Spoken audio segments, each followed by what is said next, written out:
Okay. So good evening, everyone. Welcome to the EUMANS weekly meeting. As per the new tradition, we start with the numbers, which are essential as we are approaching our Congress in Warsaw. We officially have 49 EUMANS members, which basically means more than half of the number of members that we had in the entire 2022. But of 21, but of course not enough for our ambitious project. So it's always a reminder to join EUMANS as a member, and particularly because we're heading towards the Congress in Warsaw, which is the first official Congress of EUMANS.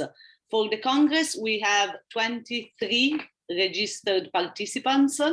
All of that, no, one out of them is registered to attend online. The other 22 are registered to attend in person. Considering that we launched the registration on Monday, 22, that's the number, and it's going to be our benchmark in the next weeks for the registration and participants in Warsaw. I remind everyone that the flights are still very cheap flying in Warsaw with Wizz Air and Ryanair, and that the hotel of choice for the major part of the participants is the Novotel hotel in the center of Warsaw. Then you can stay wherever. The location of the Congress is the Copernicus Science Center. So after this very practical but very important update, because it gives us the perspective of what we are trying to do, considering that we can involve half a billion European citizens.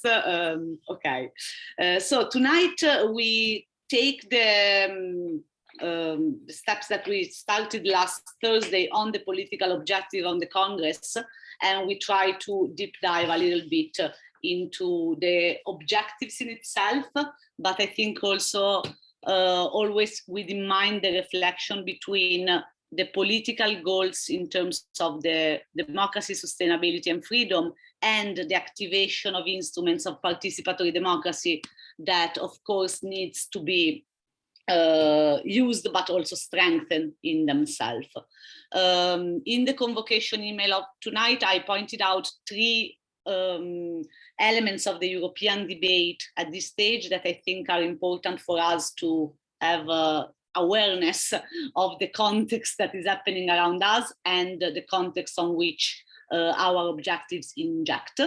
So again, I want to remind us the expansion of the Charter on Fundamental Rights that had been first mentioned by Emmanuel Macron, currently the French presidency of the European Council, which is also in the debate in a lot of other campaigns. So the expansion of a new look at fundamental rights and individual freedoms. The second element is that there is only 3 months left, or no, 4 months left to the end of the Conference on the Future of Europe, which is the first official experiment of the European Union of having a process that involves citizens in the decision-making process and sortition-based citizens panels that are proposing observation and recommendations to the Conference on the Future of Europe plenary on specific matters, but also on the reforms of instruments of participatory democracy, and Lorenzo maybe will pick up on this later on. And the third element, and I hope we are going to be joined in a few minutes by Marco Ferraro, who is based in Kiev. I think a new look at the environmental and sustainability issue, in my opinion, that's my call, but should take into account the current tension between Russia and Ukraine and the European borders, and Poland is exactly one of these borders, when it comes to the energy issue and the energetic issue. And I said Ukraine, and Marco Ferraro is with us. So I think looking at where we are holding our Congress in Warsaw, and the fact that part of the reasons, and we will look this further with Marco Ferraro, of this tension between Russia and the European Union and the US, it's also related to the energy resources. I think it can help us to frame better our political goals in a global context, which is what we want to do with bringing the make polluters pays principle and the sustainability proposals, not only at a EU level, but at a global level with what we have done with stopglobalwarming.eu. So just I thought it was helpful to have some new contextual pillars for our debate tonight. I will leave the floor to Marco, and in the meantime, I will post in the chat the basic document of the political objectives. And then after Marco, the other Marco maybe from this new perspective from the borders of Europe and not only the European Union. So Marco Cappato. Thank you, Virginia. I already posted in extenso the draft of the political objective for the Human Congress. So I think they're really useful today to go through them. I don't know if even reading them, maybe this is not that needed, but the idea is of being very specific on that. So we have the pillars on rule of law and democracy, on freedoms in general, on sustainability, on designing of the pan-European citizens movement. So I think we can open the discussion on that. I hope that you had the time to read them. If you didn't, you can do it now while I'm taking time. I'm just adding that the idea was, talking with Virginia and Lorenzo, also to use the Sunday morning for a demonstration in Warsaw, asking for European Citizen Assembly. And this demonstration could also be organized wherever in Europe other groups and organizations would like to do it, in Italy and other countries too. So this would be an ideal addition to the program of the Congress. So not the fact of just sitting there and talking during the Congress, but also the day after organizing this demonstration. So I don't have much to add, because I really ask to be specific on the draft proposal, and only if really needed we can read it, but maybe you already read it by yourself. So I would prefer to stop here. Maybe I will recover the draft for the convening on the demonstration, and I will post it right now.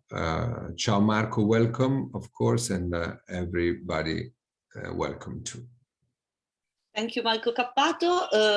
So yes, to summarize the objectives very quickly, in the rule of law and democracy, the first one is to understand how citizens can back up proposals for the protection of the rule of law, and which instruments are available, considering that already the Commission is doing something that is never done before, which is not giving the recovery fund money to Poland and Hungary, basically because of the rule of law violations. Backup of the campaigns that supports the recommendations of the Citizens Panel of the Conference on the Future of Europe, in particular with regards to instruments of participation, referendum and citizen assembly, which refers also to the demonstration proposal that Marco just mentioned, and also the support campaigns around the abolition of the veto power within the European Council that are carried on by other organizations. In terms of freedoms, the European Living Will, the European Living Will proposal to become a pan-European campaign, the launch of a European Citizen Initiative for cannabis legalization, and a more analytical approach on LGBTQI issues and sexual and reproductive health. We have not developed proposal within EUMANS, but these two topics in particular are very relevant in Warsaw. And so it's a good opportunity to start and think the European framework for this. Sustainability, we mentioned the global agreement for carbon pricing that we want to push for COP27, but also its declinations. And then the design of the Pan-European Citizens Movement, so the European Association Statute as an essential goal for operating really as a Pan-European movement, the rules of engagement for our own movement, and the reforms that the Statute of Humans needs, but also the issues around participation, equal dignity for participatory democracy, and use of our own instruments within the European framework. So this, just so that everyone has the goals in mind. I will very happily leave the floor to Marco Ferraro. He has been an activist in some of the most complicated places, from Istanbul to Kiev, and has a very federalist approach to the European Union, and he happens to be based in Kiev. So I asked him to join us, first of all, because I hope to have some perspectives from him on what we are trying to do in Warsaw, but in particular, his analysis on what is happening right now in Kiev and in Ukraine, and his lenses from a European perspective, I think are very helpful for having a new and wider lens on what we're trying to do in Warsaw that is not only a performance, but is a political action in itself. So welcome, Marco, and the floor is yours.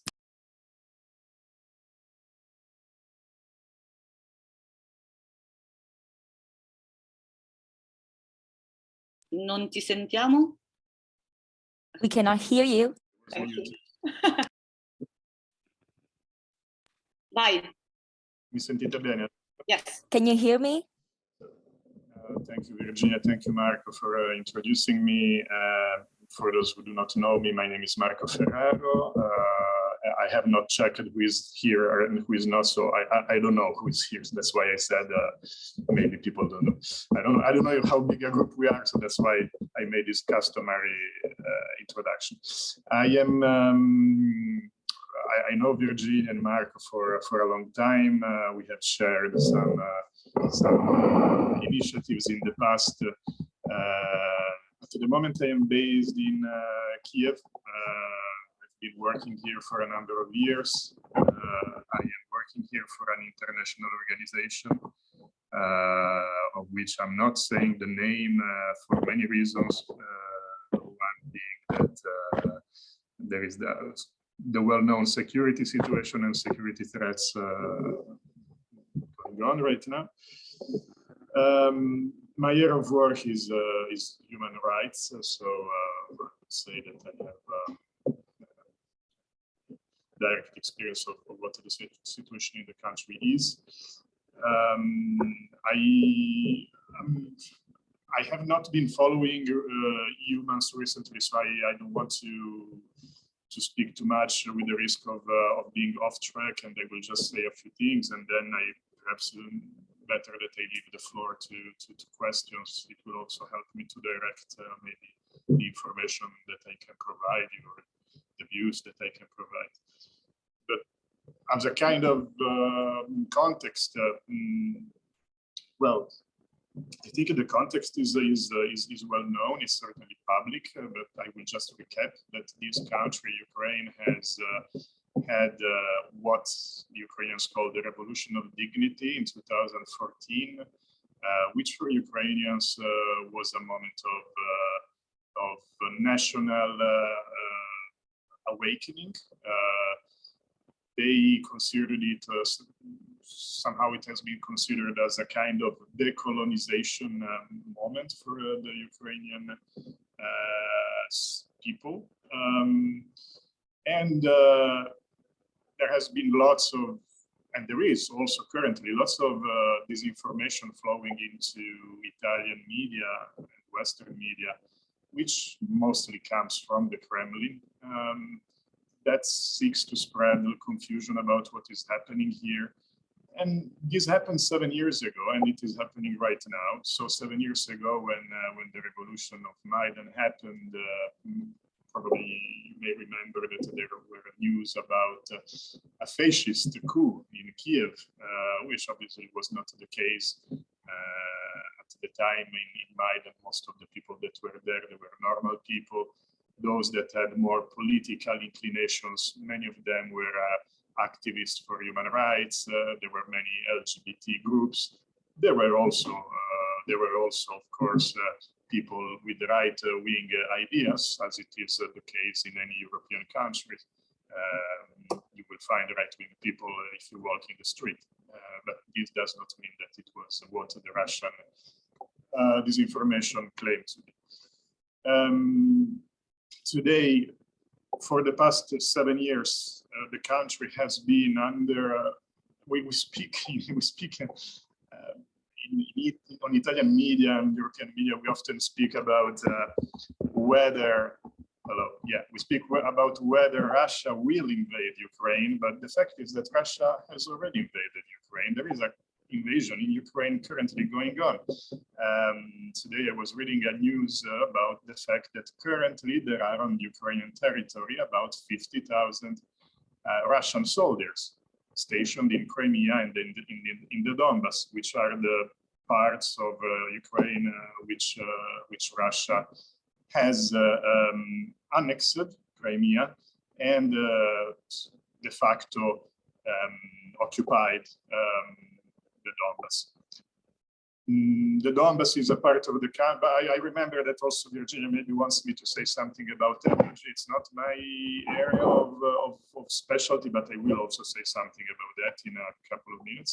But first I wanted to finish giving the picture of the situation. So the Donbas is the part of the country which is located on the border with Russia in the east. It used to be a very developed area. I don't know how many of you have been in Ukraine, but I mean, here in Kiev, in Kiev, I basically never use cash. So everywhere I go, even if I go to buy a cappuccino, I pay with my credit card, and even not with the credit card, but with the phone, because smartphones, they have the modality to pay cashless. 7 years ago, I went to the Donbas and I took a fast train. And on the fast train, there were liquid display crystals, screens showing cartoons and Wi-Fi, like I don't find on Frecciarossa going from Rome to Genova. So what I'm trying to say is that this could be Italy, this could be Germany. I mean, it just happens to be located in the east of Europe, but it's not some, I don't know, exotic country that lives in a very different way from us. If you come to Kiev, you will find a very digitally connected city. Of course, Ukraine has lots of problems, but it certainly is not a place that we can dismiss because they are too different from us and we should not care after all. So about the Donbas, I said. About what is happening today, Russia is still claiming that there are no Russian troops in the Donbas, and this has been creating obstacles to the Minsk process. The Minsk process is a process involving Ukraine, Russia, France, and Germany, which have been, this process was aimed at ending the occupation of Ukraine and at bringing peace to the country.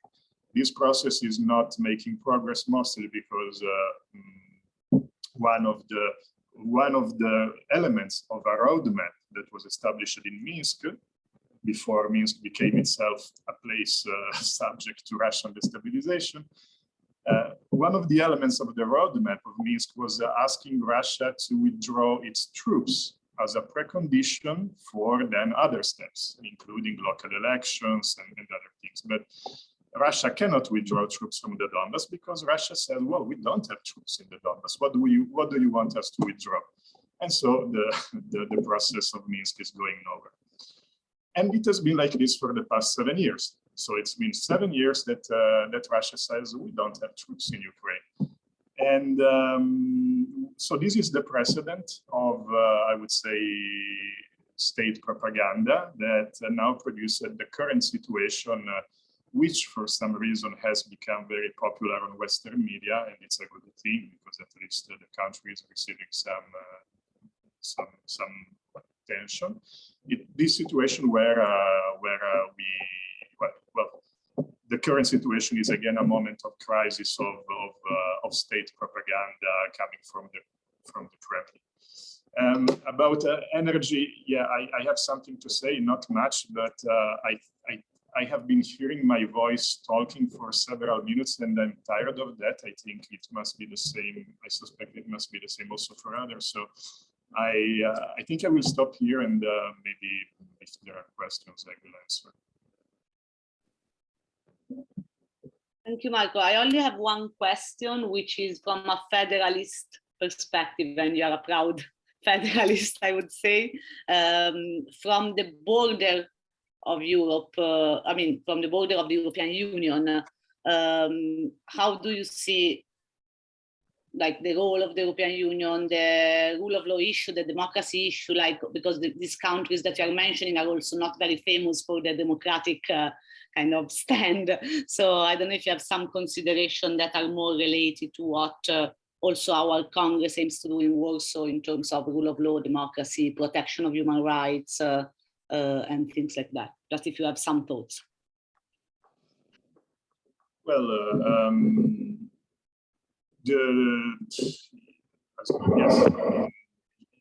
Ukraine has a history that for most of the past century has been connected to the Soviet system. So there is lots of work still to be done. Lots of progress has been done, but there is lots of progress to be done, which mainly is in the direction of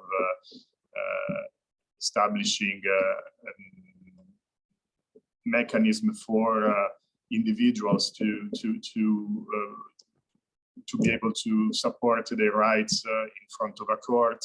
There is lots of progress has been done, and a lot remains to be done in fighting corruption, in building functioning institutions. However, I think that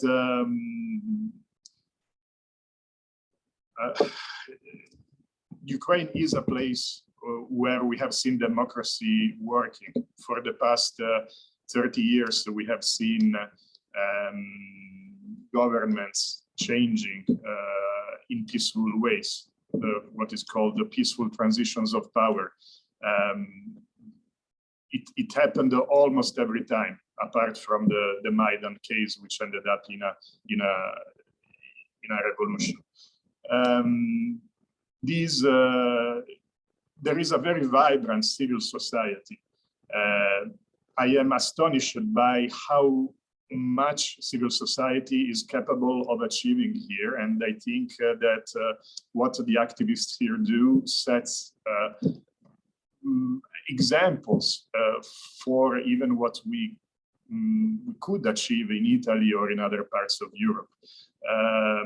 Most of the changes that happened in this country, whether they have been in the domain of human rights, in the domain, as I said, of fighting corruption, of establishing anti-corruption bodies, all these changes would have none of these changes would have been possible without a very strong role of the civil society. So I hope that maybe after Warsaw, there will be, well, Ukraine is not part of the European Union, so it does not make sense for humans to have the Congress here, but you could do I don't know, a workshop or a study trip or something to Kiev. I will not enter into the details because I cannot, but it's a very, very interesting environment to work on human rights. Also for its past connection with the Soviet past. Many old generation human rights activists in the country, they still have memories of the Soviet times. many of the problems that are still remaining. For example, I will just say one, psychiatric hospitals, they still need to be reformed, and they still bear some of the shortcomings of the Soviet system. So not a very humane way of treating subjects. Though, yes, I mean, we can find areas for improvements in Ukraine, but we shall not forget that this country has been paying a very high price of blood, of human life for its choice of trying to modernize. So Ukrainians like to say that they have made a civilizational choice between democracy and autocracy. And if we look at it this way, it's very clear that Ukraine stands in the democratic camp, not like the other big country next to it.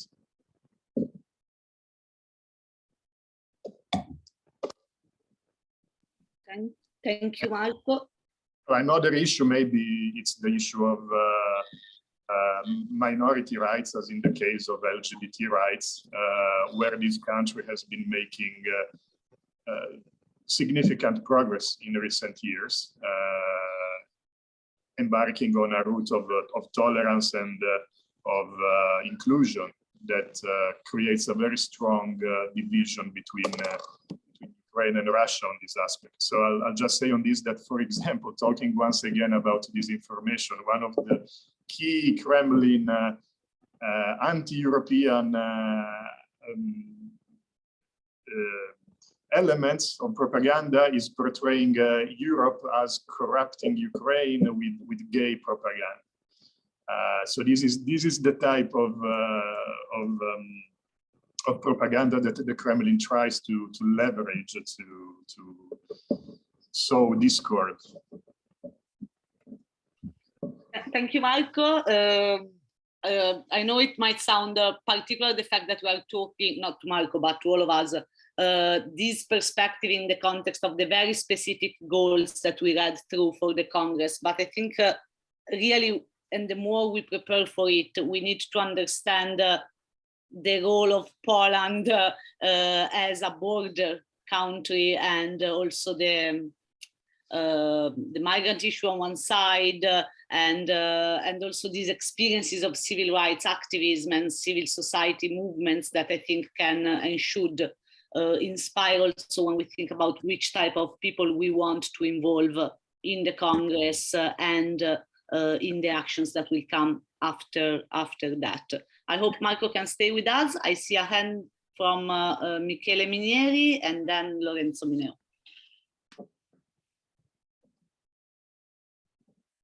Michele, sei muto, mi sa. Mi sentite? Grazie. Vai, parla Can you hear piano. me? Speak slowly and clearly for the interpreters.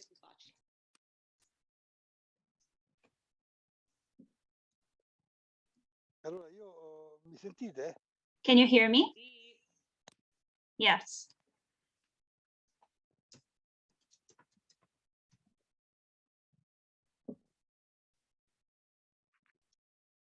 E qua pare che tutto dovrebbe Ti sentiamo, funzionare. ti sentiamo.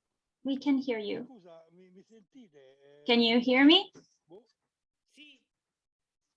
Yes, yes, we can hear you. Tutto a posto? Meno male. Is everything all right? Thank goodness. Psicodramma. Vabbè, comunque Would sia, be volevo dire, tough otherwise. come si dice, pagato un po' di soldi per I have l'organizzazione, ho pagato paid l'aereo, ho a pagato, little money come si dice, for the plane, albergo.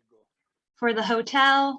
Ma non è costato caro, cioè, se It uno wasn't fa una that attività, expensive. personale, 81 euro l'albergo, It was 81 euros for the hotel and 24 or 32 for a round flight for Naples, Warsaw. But il resto, we then need to figure out how expensive the rest will be. So you see, it's not expensive at all.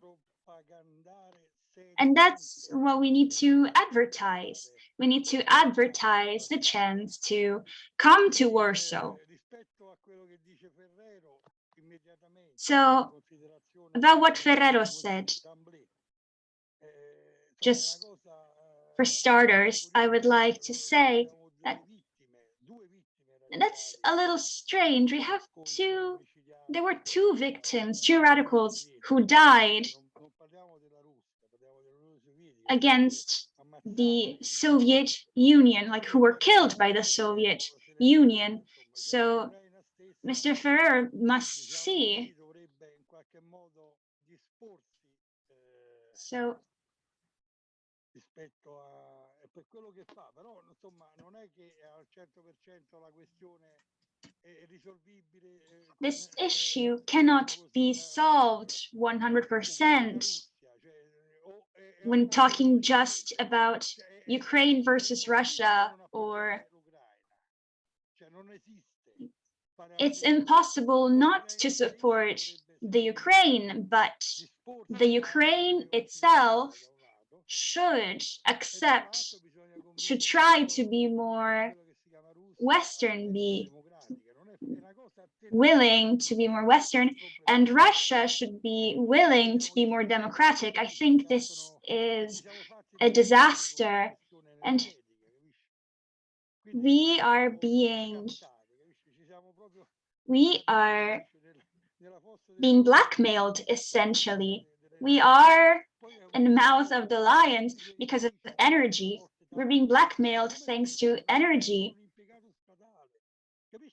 The prices of energy have tripled. They have tripled, but not a single state employee has been fired. Dell'impiego pubblico rispetto al fatto, diciamo così, della modernità, dei computer, cioè del fatto del... Terset has done a terrible job administering data and modernizing the process, handling bureaucracy. So our money is being taken to pay for public employees.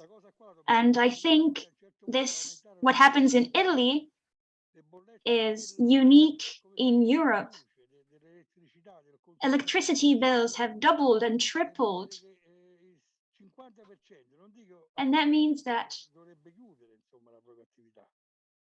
50% of enterprises might be forced. The interpreter apologizes. So we shouldn't be content with just words. So again, I did not pay much to go to Warsaw. It was 27 or 28 euros to fly to Warsaw, and then 81 euros to sleep in a hostel.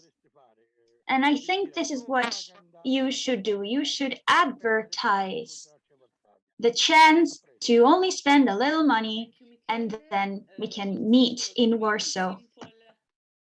The reason why I invited Marco Ferraro to our meeting, which was exactly to think beyond the borders of the European Union, but also for the issues that are relevant for our discourse, and the energy one is kind of connected with the sustainability one. So I think this is an important perspective to have in mind. Lorenzo Mineo, now you can shed the light on the way toward a more democratic European Union. So. Thank you, Virginia. No, I thanks also Marco for his introduction, Marco Ferrero, and I think that this situation in Ukraine is showing also the need of a European common army, which is an historical federalist objective. And the interesting thing of the Conference on the Future of Europe is that in any case, citizens can have their say about the reform we need for the EU, they propose more ambitious solutions in a federalist way, more ambitious solution than our representatives and national government within the EU are doing now. So we don't know if this will be the case also regarding the international politics, because the panel on international relation within the EU is still not finished. There are not still recommendations regarding this field, but we know that regarding other fields, for instance, we had already the panel on environment that was held in near Warsaw, actually, a month ago, and we had in December the final panel also of on democracy that was held in Italy. So for the two panels that already finished, citizens have proposed their recommendation. Some of those are really federalist and ambitious. I think, of course, we cannot focus on every single aspect, but some of these recommendations will be at the center of the Human Congress. Me particularly, concerning about the democracy field, so in particular regarding two proposals, one about a potential pan-European referendum and another regarding a European Citizen Assembly. Of course, we already spoke several times about a European Citizen Assembly. We had not a real debate, and maybe Warsaw will be the good occasion for this, on pan-European referendum. I will put in the chat the recommendation on a pan-European referendum emerging from the panel. I think this recommendation is vague enough to suggest some further proposal about how a pan-European referendum should be held. For instance, the recommendation is not mentioning bottom-up referendum, but only a referendum that could be proposed from member states to citizens. And so this could be a significant improvement. And regarding the European Citizen Assembly, what we know from the recommendation is that citizens are proposing to have a permanent Citizen Assembly, so that every 12 or 18 months, and with binding recommendations, so not just suggestions for the EU institution. I think this second proposal, at least, could be at the heart of the demonstration that Marco was proposing at the beginning of this meeting, because the thing about Citizen Assembly, that Citizen Assembly are demonstrating more and more, is that informed citizens can propose reforms exactly where traditional institutions are stuck. So the building, we are already in touch with several organizations from the European civil society that are campaigning for this European Citizen Assembly, and the demonstration in Warsaw, but also in Italy and everywhere we can do it, if we find European people that want to support it, could be the start of this demand to European institutions to implement what the conference said. So it's even there, we don't have to invent a proposal. We just ask European institutions to do what the citizens they were consulting are asking them. So I think this is a good basis for an important demonstration and the start for you know, an alliance for this European proposal. Thank you, Lorenzo. I would also like to highlight that on this issue, we are involving, of course, the Citizens Take Over Europe coalition that is part of everything that we know about the Conference on the Future of Europe comes from as well. And that, for example, there are some ideas about connecting a European Citizen Assembly to the result of a European Citizen Initiative.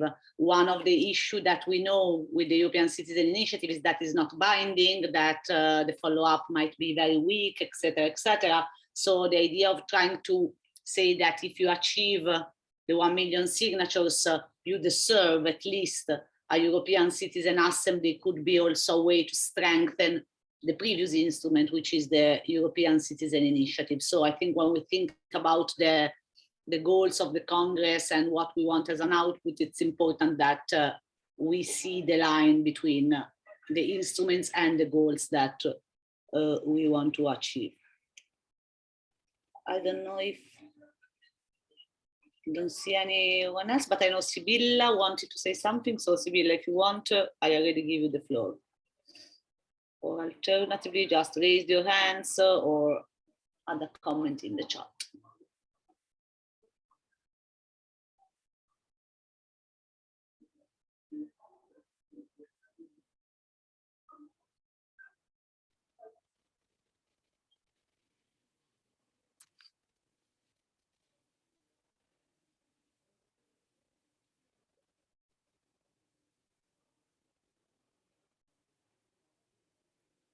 Phoebe? Not ready.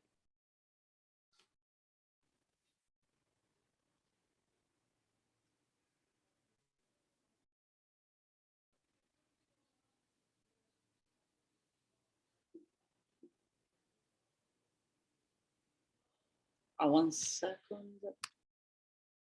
Okay, Sibilla needs 2 minutes. If anyone else wants to say something in the meantime,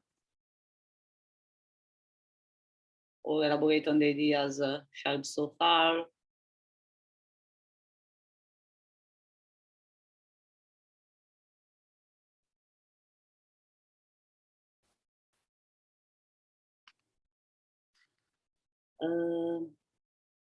Michele Riva is asking a question, maybe I lost it, but speaking of energy policy, does EUMANS has a position on nuclear?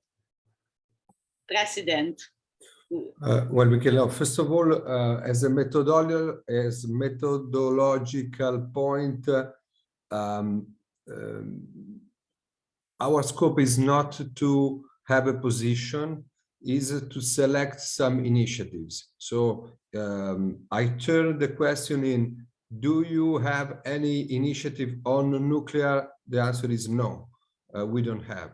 This does not impede to discuss or even to decide some initiative on the point, but we never discussed at this point. So the proposals that you find in the chat are objectives for political initiatives, but it is not exclusive. I see, for example, Klaus, and I am sure that we can also discuss the idea of a universal unconditional income. So it is not a closed list, but is some point of initiative. So if you think some initiative on nuclear should be taken, we can of course discuss it. Thank you, Marco.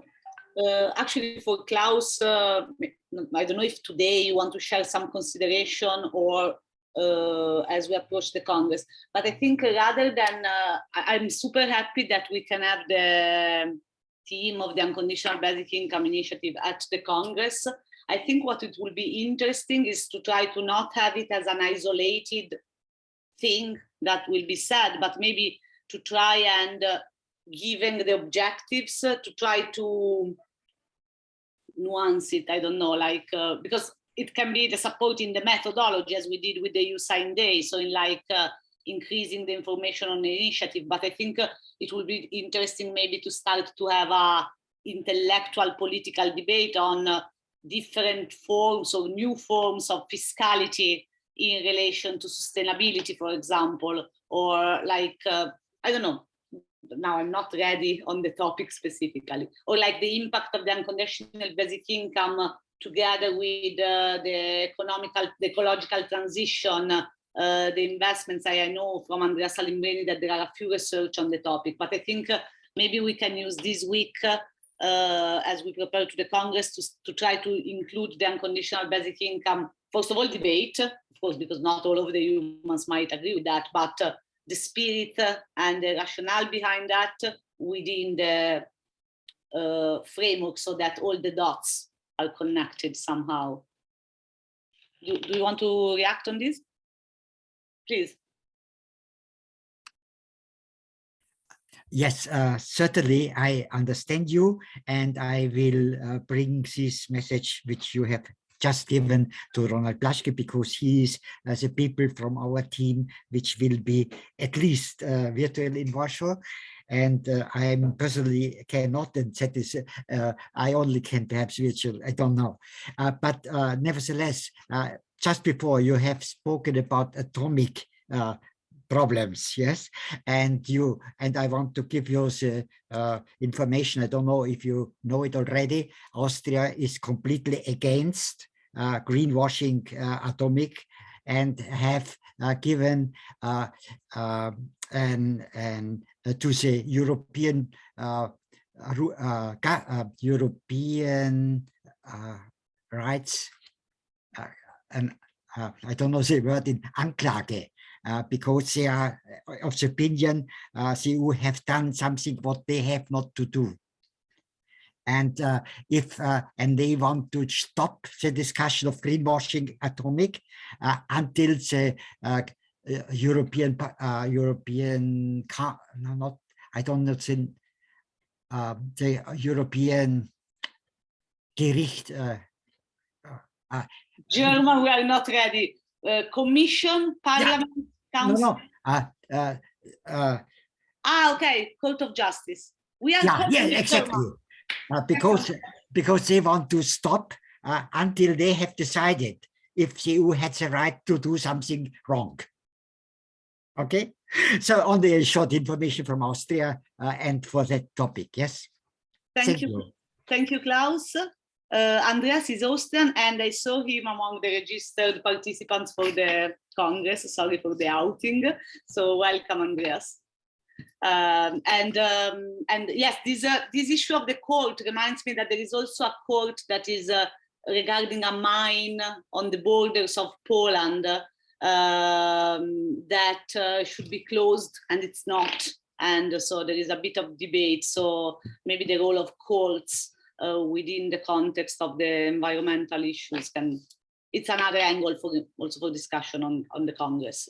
On the Roland Blaschke, just a quick idea. Maybe what will be interesting is if your team wants to write something about this and a reason why you are coming to the Congress of Humans to bring this. We could publish it on our website, and it's another way to have the Unconditional Basic Income European Citizen Initiative circulate, and for us is a way to describe why Warsaw is a good place to talk and do initiatives. Sibilla.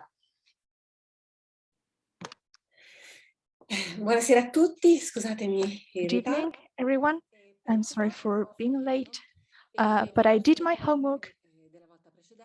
I studied last week's meeting. I listened to Lorenzo's speech, and I want to expand on it. Marco last time was talking about the fact that citizens' associations cannot have as a legal headquarters Europe. And I'm going to go a bit into more detail later. And Lorenzo was talking about the possibility of a citizens' referendum and about European Citizens' Assembly becoming binding, and also that we could have a permanent European Citizens' Assembly. On the other hand, Roberto was saying was replying to this proposal and was questioning the idea of the European Citizens Assembly. So I think that here we're talking about what kind of relationship there is between participatory democracy and representative democracy. How do we want to develop this relationship? And I'd like to express my opinion, and I'm going to explain why this is my opinion. I think that we could have 3 steps, ideally. The first one is freedom/opportunity of the citizens to come up with a proposal. So to get some tools in order to present this proposal. Second step is the certainty of the discussion, of the debate, because as for now, we're not sure that this debate is going to happen. Third step is when there is a law, popular initiative of the citizens that becomes a law, I think that we should be accompanied by a representative of the citizens, someone elected from the people that can act as an observer and oversee the whole process of the law. And I think that the citizens need to learn to exercise their democratic tools, their power. So the relationship I was talking about at the beginning of my speech right now needs to be gradually developed. And a referendum, and the referendum would be on Article 48, but I'm going to go there in a minute. So while we are working on this project with tools that can be up for debate, but we are prioritizing representative democracy because ultimately this is what we are pushing for, but it should be overseen by the citizens. And then over time, we could have a chamber of citizens. I think it would be possible. And I'd like to digress a bit on this. I observed that in the Conference on the Future of Europe, I was wondering whether representation from citizens is made up of people who work, who have a job, because I saw many young people, and I think that this too should be used by people who are active and who have the chance and the possibility to pose their work, like they should be given economic funds. This was just a point I wanted to make. In addition, there is another topic that I think is very relevant, that is the communication topic. This was something I drew. I was thinking about 2 things and fueling each other, because on the one hand, we have real tools that can be effective, and on the other hand, we have citizens' participation, and they can help each other. As we all know, the Conference on the Future of Europe gave a platform, and this platform, sadly, was not used very much by the citizens because it is not a very clear tool, a very clear instrument. And if we're talking about communication, we mean that citizens need to be informed that such initiatives exist. But this tool cannot be confusing. And access, I think, is another relevant topic that needs to be developed, because funds have been given to communication, and I think that an observation mechanism should be set up by the citizens. They should oversee how these funds are allocated. So red tape should be simplified.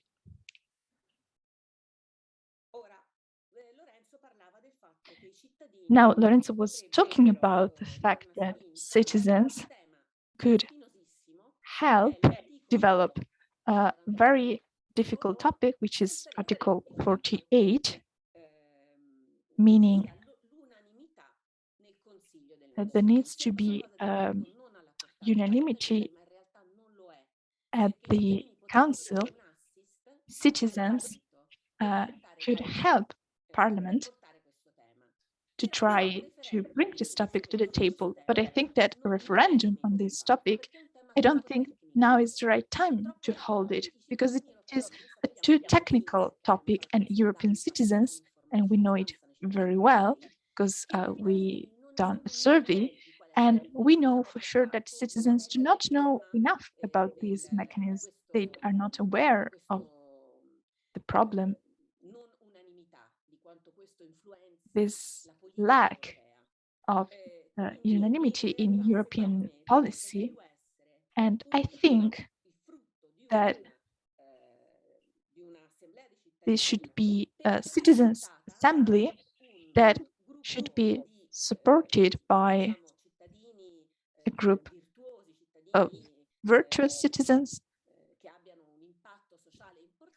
that can have a relevant social impact and that can bring this topic of the reform to the table, because we're talking about reforming treaties, which is something very difficult to achieve.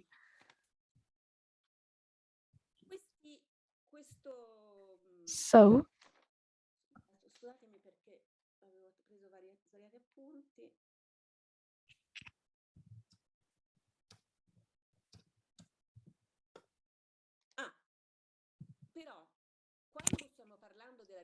however, if we're talking about reforming Article 48, and I'm not very prepared on this, but I have a feeling that when we're talking about these kind of things, we need to reference some kind of a law, a prevailing law, because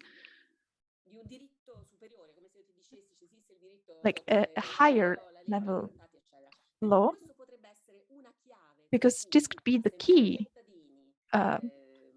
through which citizens' assemblies, civil society, through this higher level law, this should be the key to solve this problem. And I think that here we're going back to the start of my speech. We're talking about what kind of place are we talking about? What is the scope of our action? We're not talking about nationwide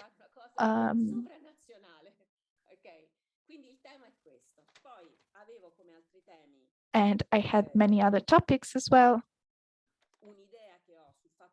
For example, an idea that I have, but maybe I'm talking too much. Right now, I was developing a whole idea that we should make presentations, introduce humans, and I had another wish, but I think I'm going to stop here. Thank you, Sibilla. I was taking notes on the things that you have said, because as usual, Sibilla has a different light, a different angle. No, but I think what you're describing, I don't know, it can become an active action for the Congress. Because what you described is a process where different instruments of participatory democracy helps each other to change the rules that they need to function, basically, and to function better. And I think for the demonstration on Sunday of the Congress, and the idea of why we are asking for the referendum, the citizen assembly, I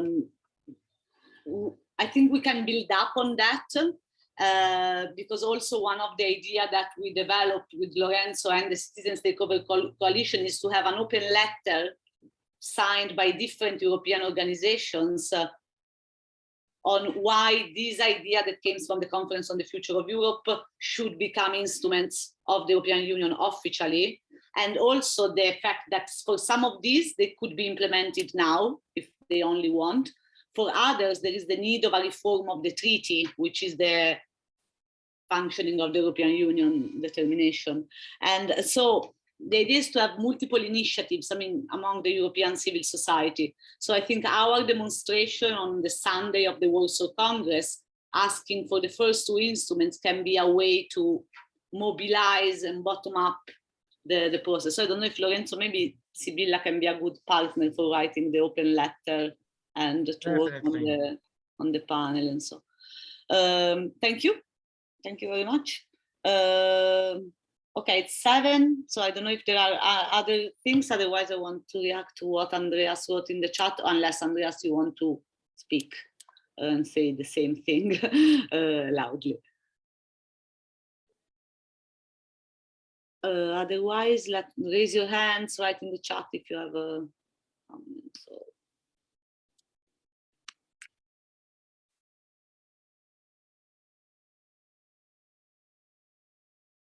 Okay, I'll try to wrap it up. So very practical things, but political as well. So the political objectives of the Congress are still on EUMANS Agora. They can be integrated and enriched. One of the things that came up today is the demonstration in Warsaw as one of the first output of the Congress on the request for referendum and European citizen assemblies.